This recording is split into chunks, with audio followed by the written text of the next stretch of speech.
Salam reformasi, Tachaha, Wanakem, selamat malam kepada semua yang sedang menonton. Yang mengenali saya Prasan Kumar, Ketua AMK Melaka. Hari ini saya membuat satu sesi live santai isu-isu semasa tentang apa yang berlaku dalam negeri Melaka maupun di negara kita, Malaysia. Hari ini pada pagi tadi saya bersama rakan-rakan telah mengadakan satu sesi klinik guaman percuma kepada rakyat negeri Melaka untuk memberikan bantuan hikmat nasihat undang-undang kepada mereka yang tidak tahu untuk ke mana.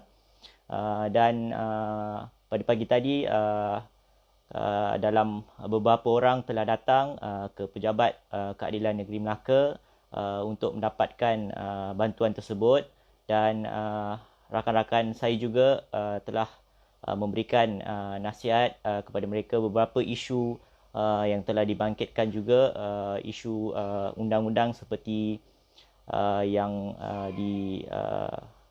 mereka datang untuk mendapatkan bantuan adalah isu berkenaan dengan saman trafik yang perlu mereka hadir ke mahkamah, dan juga beberapa isu lain seperti isu seorang pakcik ini yang datang, seorang pakcik India telah datang daripada Tampin ke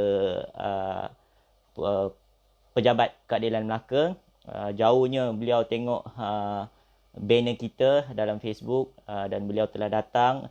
Sebenarnya beberapa tahun yang lalu beliau telah dilanggar oleh seorang yang memandu Hilux dan menyebabkan beberapa tulang pakcik ini rasanya berusia 60 tahun dan ke atas, dan masa beliau mendapat kemalangan tersebut adalah beberapa tahun, rasa 10 tahun yang lepas.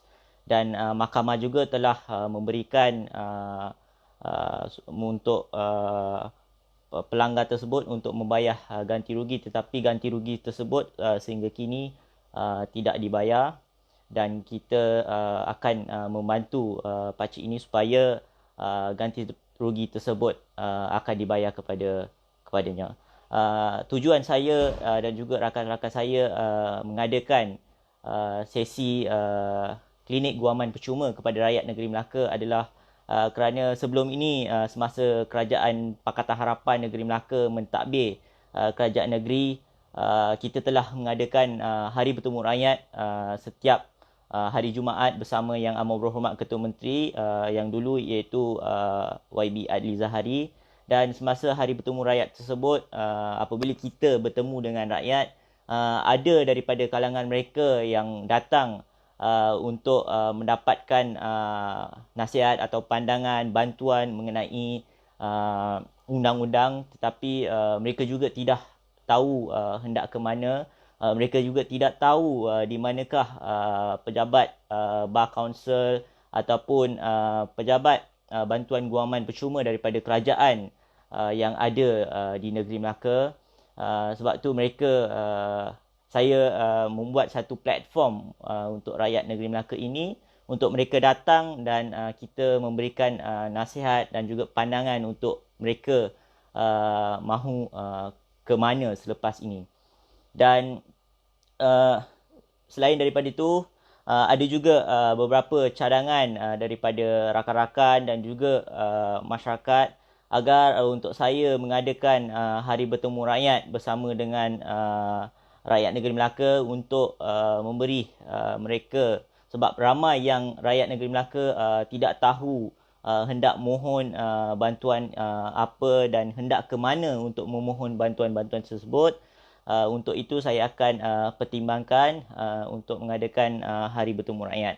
Dan kita melihat kepada isu-isu semasa yang berlaku dalam negara kita, PRN Sabah, kita melihat beberapa hari yang lepas Datuk Seri Azmin Ali yang dulu bersama dengan Parti Keadilan Rakyat dan kini telah mengkhianat mandat rakyat dan juga telah melompat ke Perikatan Nasional dengan bersekongkol dengan UMNO dan juga pimpinan-pimpinan yang rompak dulu dalam Barisan Nasional mereka telah merompak duit rakyat, dan ada kalangan pemimpin mereka mempunyai puluhan kes mahkamah di mahkamah.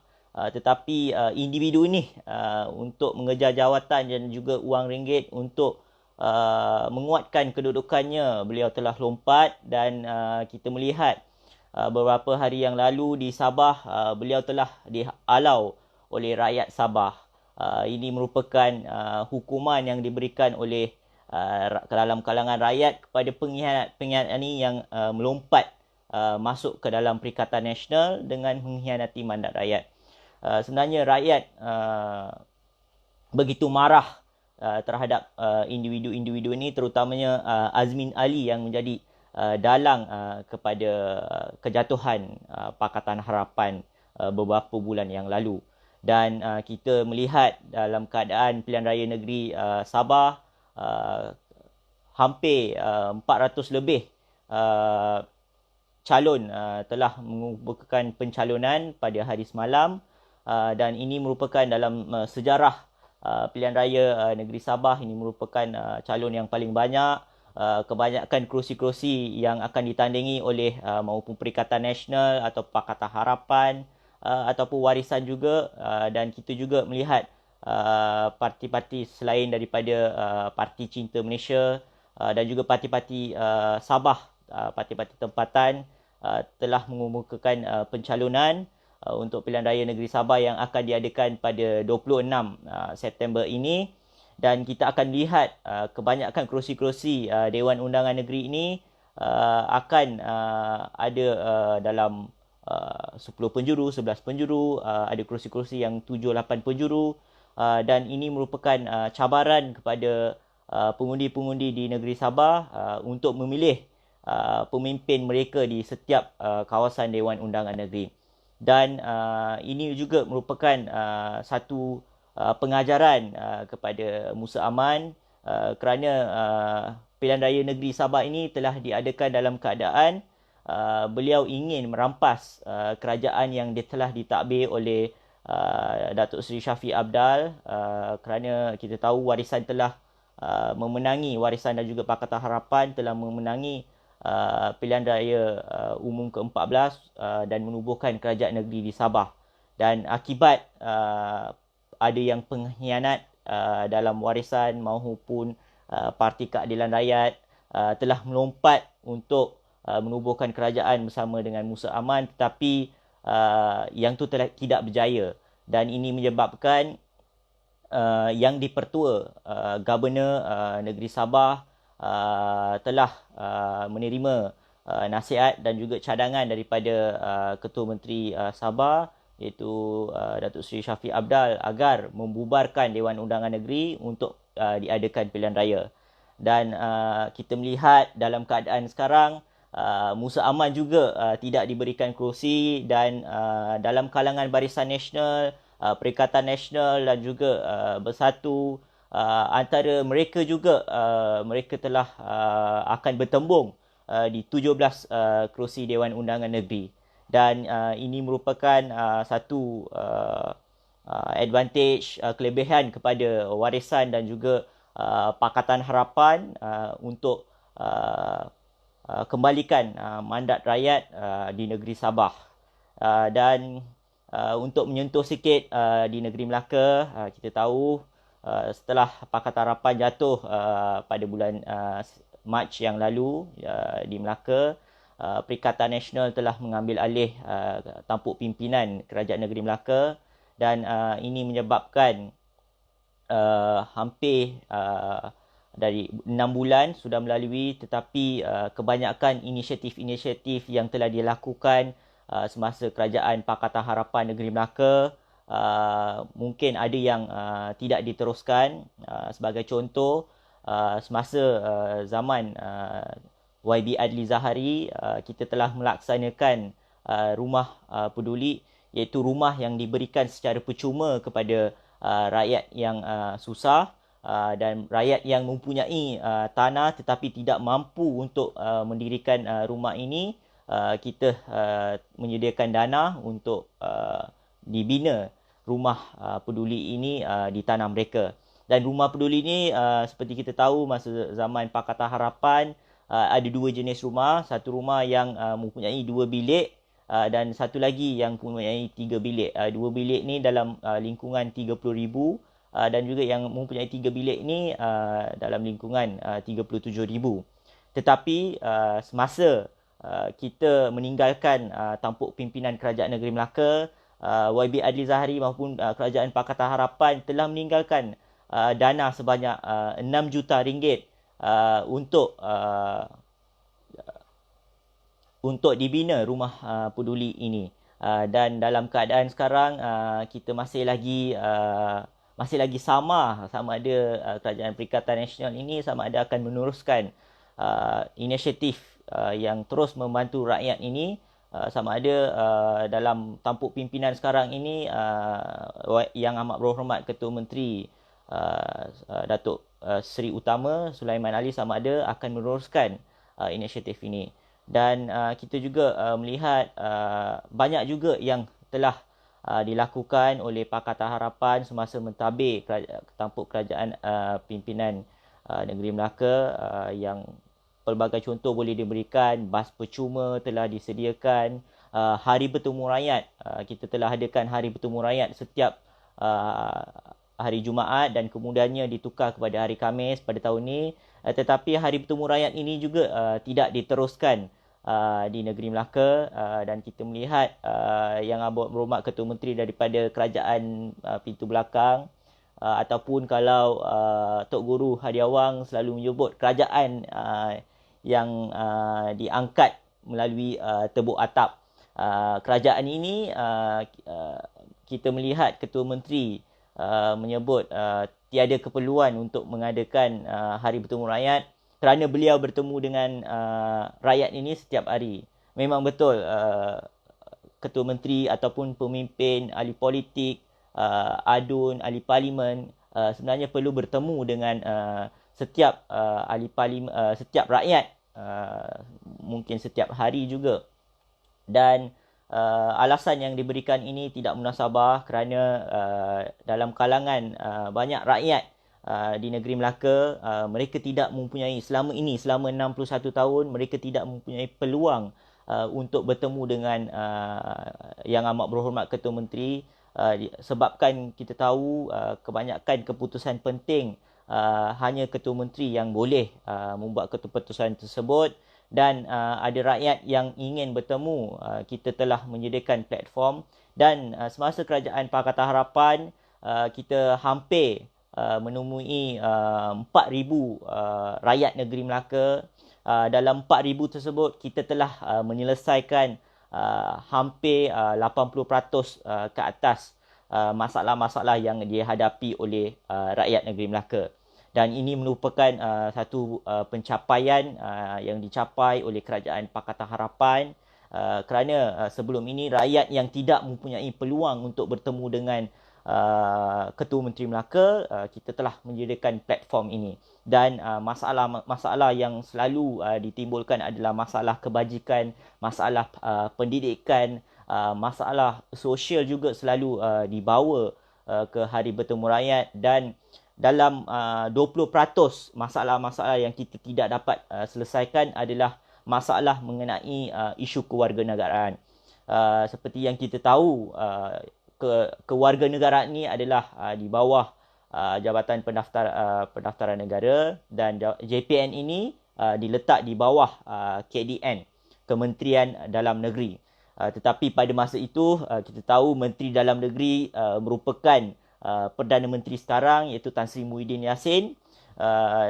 Kita sebelum ini telah dalam manifesto Pakatan Harapan, kita telah berjanji untuk menyelesaikan isu kewarganegaraan. Sebenarnya dalam tempoh 22 bulan ini kita mengadakan hari bertemu rakyat setiap minggu. Kita melihat masalah kewarganegaraan ini bukan saja dalam kalangan masyarakat India. Saya perlu mengakui kebanyakannya adalah dalam kalangan masyarakat India, isu kewarganegaraan. Tetapi masalah isu kewarganegaraan ini juga melibatkan orang Melayu, orang Cina juga datang bertemu dengan kita untuk mendapatkan bantuan. Tetapi disebabkan kuasa untuk memberikan kewarganegaraan maupun IC merah, surat beranak, tetapi kuasa itu tidak terletak di bawah kerajaan negeri. Kuasa tersebut telah terletak di bawah kerajaan persekutuan. Sebabkan itu kita, apa yang kita boleh buat, kita boleh memberikan surat sokongan, kita boleh memberikan guidelines apa yang perlu mereka patuhi syarat-syarat tersebut untuk mendapatkan kewarganegaraan. Sebabkan banyak disebabkan isu kewarganegaraan ini melibatkan kanak-kanak mereka yang hendak ke sekolah tetapi mereka tidak mempunyai surat beranak maupun IC untuk mereka mendapatkan status warga negara. Dan isu-isu ini saya rasa Pakatan Harapan maupun kerajaan sekarang perlu memberikan penekanan sebab dalam kalangan warga emas yang tidak mempunyai kad pengenalan ini, mereka yang hendak ke hospital, mereka akan dirawat dan juga kena bayar harga yang berbeza dengan warga negara Malaysia. Tetapi sebenarnya golongan warga emas ini sebenarnya telah menduduki di negara kita berpuluh tahun tetapi sehingga kini mereka tidak mendapat status kewarganegaraan. Dan Pakatan Harapan jika dapat mentadbir semula kerajaan negeri maupun kerajaan persekutuan, mereka harus melihat isu ini dengan lebih mendalam. Dan saya juga ingin menyentuh beberapa isu lain. Kita tahu menteri-menteri di zaman Perikatan Nasional ini telah bertambah dan kini mempunyai hampir 70 ke atas menteri-menteri dan juga timbalan menteri di bawah Kerajaan Perikatan Nasional. Dan bajet khas juga telah diluluskan untuk menubuhkan beberapa kementerian baru untuk menempatkan menteri-menteri ini supaya Perdana Menteri sekarang iaitu Tan Sri Muhyiddin Yassin untuk mendapatkan sokongan dalam kalangan ahli-ahli parlimen. Tetapi dalam sidang parlimen yang lalu kita melihat kerajaan Perikatan Nasional ini tidaklah sehandal mana, tidaklah mempunyai sokongan mana sebabkan mereka tidak mempunyai majoriti yang mudah iaitu 112. Mereka hanya dapat meluluskan beberapa rang undang-undang dengan hanya mempunyai majoriti 111 dan Pakatan Harapan telah menunjukkan sokongan dalam kalangan ahli parlimen sebanyak 109 dan juga ini menyebabkan ketidakstabilan politik maupun dalam kalangan rakyat berasa resah kerana kerajaan yang tidak stabil ini akan menyebabkan pelabuh-pelabuh daripada negara luar mereka tidak mempunyai keyakinan untuk melabuh di negara kita. Dalam keadaan COVID-19 kita melihat beberapa hari yang lalu kita telah pergi ke angka tiga angka mereka yang mempunyai positif COVID-19 dan hari ini telah turun balik kepada 2 angka 47 orang telah mendapat positif COVID-19 dan dalam kalangan 47 orang tu 2 orang adalah daripada kes import. Dan dalam keadaan sekarang ekonomi yang tidak stabil, politik yang tidak stabil, sebenarnya rakyat meneruskan kehidupan harian ini dengan keadaan yang begitu susah. Dan saya berharap kita dapat meneruskan kehidupan harian ini dengan lebih berhati-hati supaya kita dapat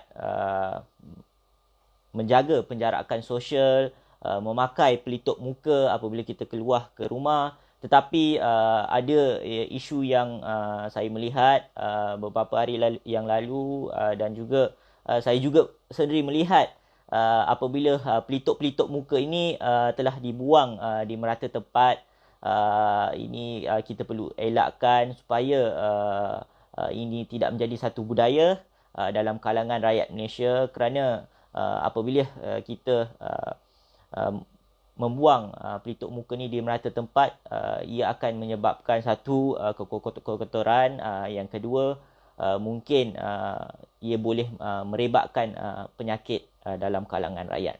Dan saya berharap apabila kita membuang pelitup muka ini, kita dapat membuang di tempat tong sampah yang disediakan, dan juga kepada mereka yang selalu keluar daripada rumah, agar mereka dapat membasuh tangan, agar dapat menjaga kebersihan. Sekarang Kementerian Kesihatan, saya sebelum ni selalu juga, sekarang kita tak boleh salam, tetapi saya juga buat salaman penumbuk, tetapi Kementerian Kesihatan juga telah mengeluarkan perkeliling agar bersalaman secara bertumbuk juga tidak boleh dilakukan, sebabkan tidak boleh adanya sentuhan fizikal dalam kalangan rakyat, ataupun apabila kita berjumpa kawan-kawan, kita perlu menjaga social distance ini. Dan ini boleh dilakukan oleh rakyat Malaysia. Apabila ini boleh dilakukan, kita pasti boleh mematahkan chain of COVID-19 ini. Dan kita juga mungkin akan mendepani pilihan raya umum ke-15, dan saya berharap Pakatan Harapan, Amanah, DAP dan juga Parti Keadilan Rakyat dapat mengukuhkan silaturahim, supaya menguatkan Pakatan Harapan terus membela isu-isu rakyat, sebab kita tahu menteri-menteri yang ada sekarang, dalam kes seorang pelajar di Sabah, 2 timbalan menteri telah mengeluarkan kenyataan yang berbohong apabila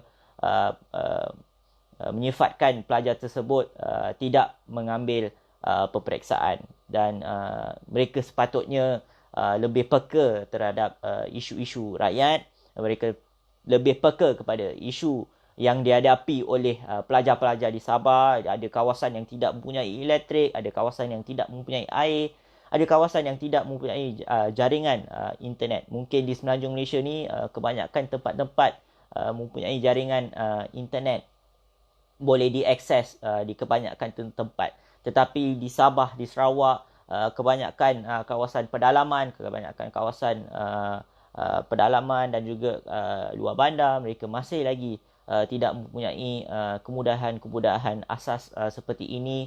Tetapi menteri-menteri yang ada sekarang ini tidak memikirkan soal rakyat, tidak memikirkan isu-isu yang melibatkan rakyat.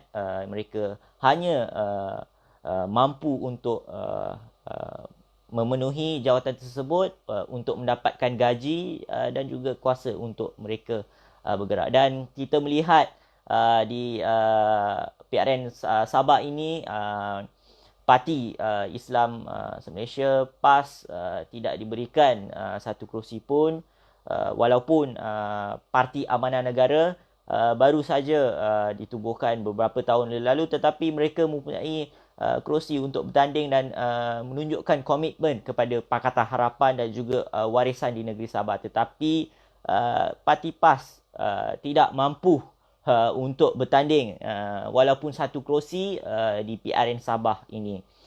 Ini menunjukkan komitmen daripada Barisan Nasional maupun Perikatan Nasional, even Bersatu yang hanya ditubuhkan sebelum pilihan raya umum ke-14 mempunyai banyak kerusi untuk ditandingi berbanding Parti PAS yang telah ditubuhkan berpuluh tahun tetapi masih tidak mampu untuk bertanding di PRN Sabah. Ada yang keluarkan poster-poster design yang mengatakan penyokong-penyokong PAS hanya mampu untuk memacak bendera dan juga mengikat bendera serta menampal poster untuk Barisan Nasional maupun UMNO. Dan ini satu perkara yang menyedihkan sebab Kita tahu sebelum ini PAS berada dalam Pakatan Rakyat, dan ramai dalam kalangan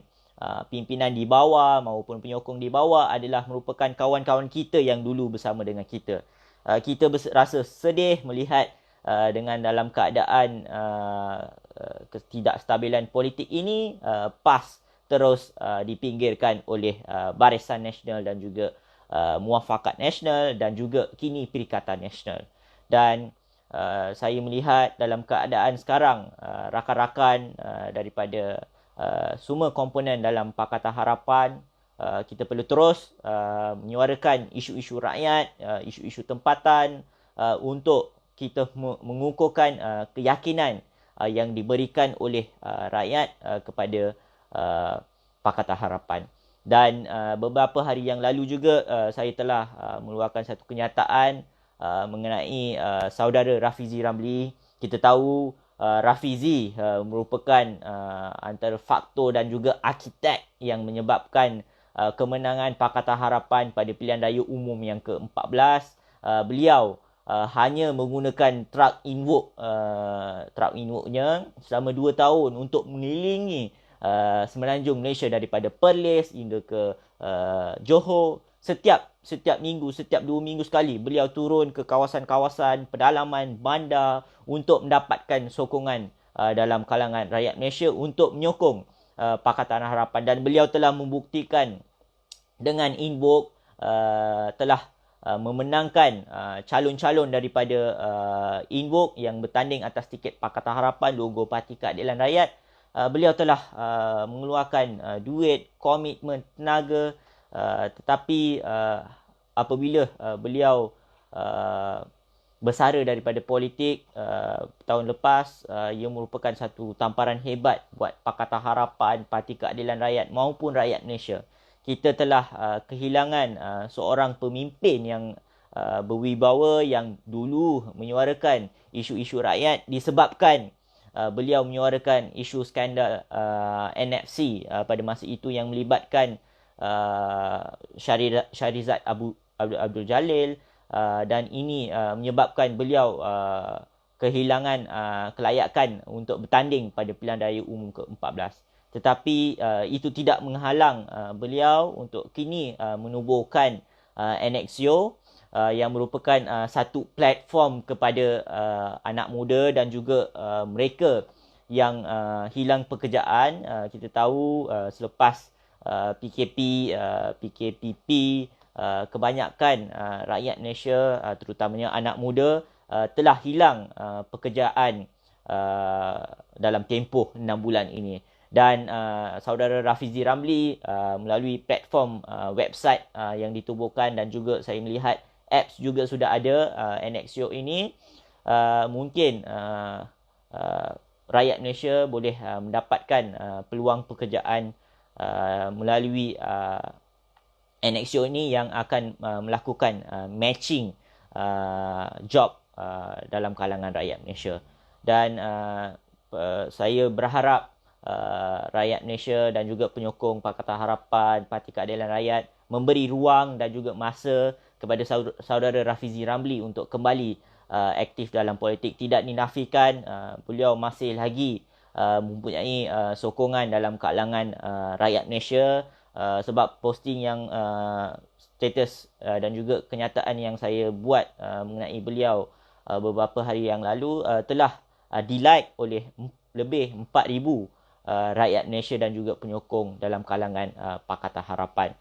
Dan saya yakin beliau merupakan orang yang paling layak untuk menjawat jawatan timbalan Presiden, untuk berganding bahu dengan Datuk Seri Anwar Ibrahim, Presiden Parti Keadilan Rakyat. Dan saya berharap Parti Keadilan Rakyat yang kini mempunyai lebih daripada 1 juta anggota di seluruh Malaysia, merupakan satu-satu parti yang mempunyai 222 cabang di 222 kawasan parlimen. Tidak UMNO, tidak PAS maupun parti-parti lain, walaupun mereka sudah berlama berada dalam arena politik, tetapi mereka tidak mampu untuk menubuhkan cabang maupun bahagian di kawasan parlimen. Kita tahu UMNO tidak boleh pergi ke Sarawak, UMNO juga tidak boleh bertanding di kebanyakan kawasan di Sabah. Ini keunikan yang ada pada Parti Keadilan Rakyat yang ditubuhkan, yang diasaskan kepada semua kaum di Malaysia ini. Kita tahu daripada Perlis hingga ke Sabah, kita mempunyai ahli anggota di semua kawasan-kawasan yang kita mempunyai cabang, dan kita juga kini mempunyai melebihi 1,000 lebih ranting, dan ini ranting merupakan antara kekuatan benteng Parti Keadilan Rakyat untuk mempertahankan ahli-ahli akar umbi dan juga untuk serve kepada rakyat di akar umbi. Dan saya melihat dalam keadaan sekarang, saya mengajak anak-anak muda yang masih lagi belum menyertai mana-mana parti politik agar memilih Parti Keadilan Rakyat. Kita mempunyai Melayu, Cina, India, Kadazan, Murut, Iban, orang asal, orang Kristian dan seluruh rakyat Malaysia mempunyai dalam parti ini. Ini merupakan parti yang unik. Ini merupakan parti masa depan rakyat Malaysia, kerana kita dapat tahu dalam PRU yang ke-14 yang lalu, rakyat telah memilih logo keadilan, logo yang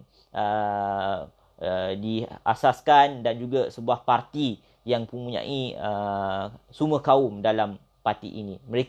Rakyat Malaysia kini memilih sebuah parti yang merasaskan semua kaum, dan saya rasa dalam pilihan raya yang akan datang, parti-parti yang berasaskan satu kaum ini mungkin akan menjadi tidak relevan. Dalam keadaan sekarang, saya mengajak rakyat Malaysia dan juga rakyat negeri Melaka untuk kekalkan kita akan berdepan dengan Hari Malaysia, agar kita dapat hidup dalam keadaan harmoni. Seperti yang selalu diungkapkan oleh Datuk Seri Anwar Ibrahim, anak Melayu, anak saya, anak Cina, anak saya, anak India, anak Kadazan, Murut, Iban, Dayak merupakan anak saya. Konsep ini perlu diketengahkan, konsep ini kita perlu tanamkan dalam anak muda dan juga dalam kalangan rakyat Malaysia, supaya perasaan benci-membenci, sifat perkauman tidak dipermainkan dalam kalangan masyarakat di negara kita.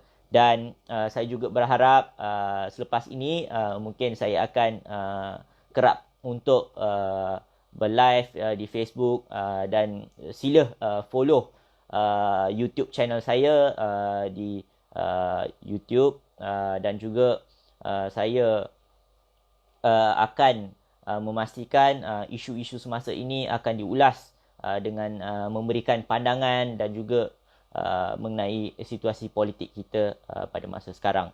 Dan saya ucapkan terima kasih kepada yang menonton dan juga mendengar pandangan saya untuk membina Malaysia yang lebih baik. Dan sekali lagi saya mengucapkan selamat malam kepada mereka yang akan bekerja keesokan hari. Saya berharap minggu yang akan mendatang ini akan jadi minggu yang lebih baik kepada kita semua. Dan juga saya terlepas, saya ingin mengucapkan tahniah kepada Datuk Zaliha Bujang, Ketua Wanita UMNO bahagian Jasin, yang telah mendirikan rumah tangga dengan seorang anak muda yang berusia 28 tahun. Kita melihat hari ini berita tersebut telah viral di seluruh Malaysia.